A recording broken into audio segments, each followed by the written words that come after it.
हो भोजपुरिया समाज।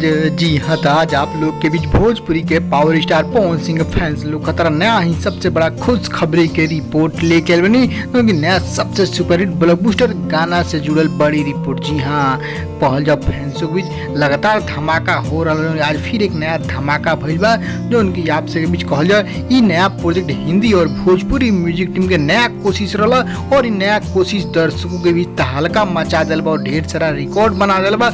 अभी आते आते ही जी हाँ, चंद पलों में पवन सिंह की नया गाना यार 75 जोन की स्वर सिर्फ पवन सिंह के बाद और नया लाजवाब परफॉर्मेंस जोड़ी बात कर अभी तो सिर्फ ऑडियो के हिंदी और भोजपुरी दोनों मिल के म्यूजिक टीम के नया जोड़ी धमाल मचेली बा। जी हाँ, तो आप सब पूरा वीडियो अंत तक देखिए, सारा कुछ रिपोर्ट डिटेल साथ जान सके। उससे पहले एक और रिक्वेस्ट करें आपसे कि यदि आप भोजपुरी आर्यन चैनल पर नया बानी तो जुड़ जाए, सब्सक्राइब कर ली और एक घंटी की आप जरूर दबा दी।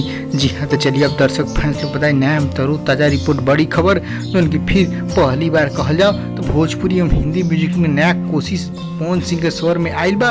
वो भी आते आते ही नया कड़ी नया गीत जो उनकी कहल यार 75 काफी दीवानगी वाला गीत बा जो उनकी पवन सिंह हर हमेशा गीत परफॉर्मेंस धमाल मचल। वही तरीके गीत में दीवानगी के कोई कमी नहीं के सारा हद पार कर दलन पहुंची। जब मैं बात कर ई भोजपुरी ही गीत पर, जी हाँ, हिंदी म्यूजिक टीम के मिक्स जो उनकी भोजपुरी ही कड़ी बा जो उनकी आप लोग बीच global music junction YouTube channel पर रिलीज भइल बा जो उनकी आज सुबह 6:45 अभी आधा घंटा भी ना और खूब पसंद आता दर्शक लोग के जितना व्यू ओकरा एवरेज से लाइक के मामले में सबसे आगे टॉप रिकॉर्ड बजी। यहाँ तो आप सब जाई देखी और गाना के प्यारे से बदी ताकि पवन सिंह और गाना लेके अभी तो बहुत गाना बारमार बा।